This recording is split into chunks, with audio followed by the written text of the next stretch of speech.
bagong kasapi, ang guardian sa Lakdan,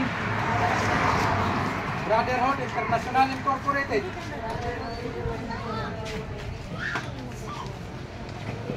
Nataimtim na nanunumpa at tutuparin ko ng bumuhusay at katapatan. Kaabot ang aking kakayahan, ang aking tungkulin bilang bagong hirang na guardian.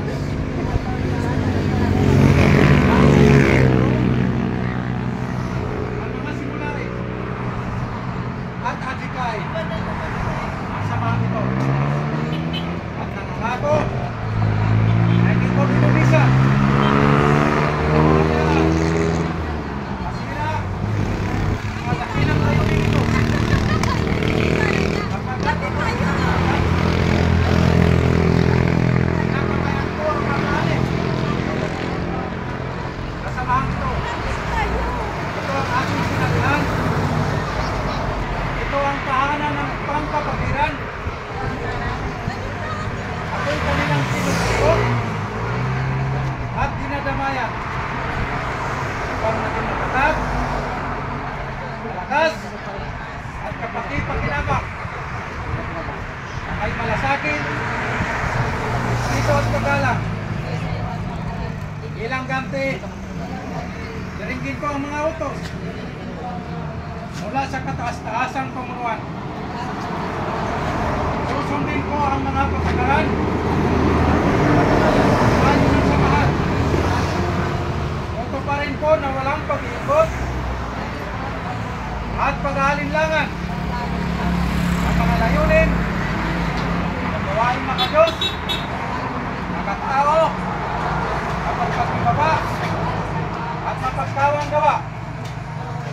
Aking susundin, tutuparin at igagalang ang mga lituntunin at batas ng samahang ito upang maging karapat-dapat nakasapi ang guardian sa Lakdan, Brotherhood International Incorporated sa isip, sa salita at sa gawa. Kung ako man ay magkasala o sumira sa alimang batas at alituntunin na ito, ay handa akong tanggapin ang anumang parusa ay gagawad sa akin. Labong puso kong susundin at igagalang ang konstitusyon at kanilang batas ng Republika ng Pilipinas. At higit sa lahat, hindi ako magtataksil sa samahang ito. At higit sa lahat, hindi ako magtataksil sa samahang ito. At higit sa lahat, hindi ako magtataksil sa samahang ito. Sa ikatutupad ng lahat ng ito, kailangan ko ang ating dangal at buhay.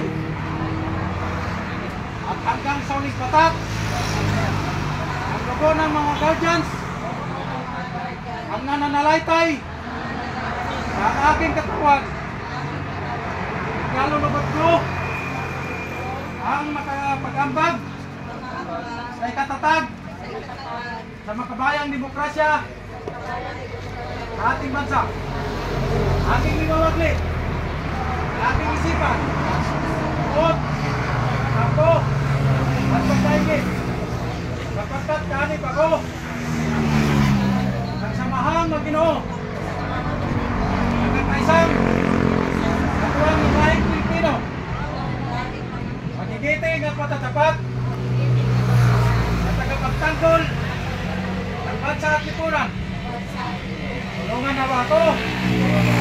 Akong may kapal na matupad ang sinumpahan nito.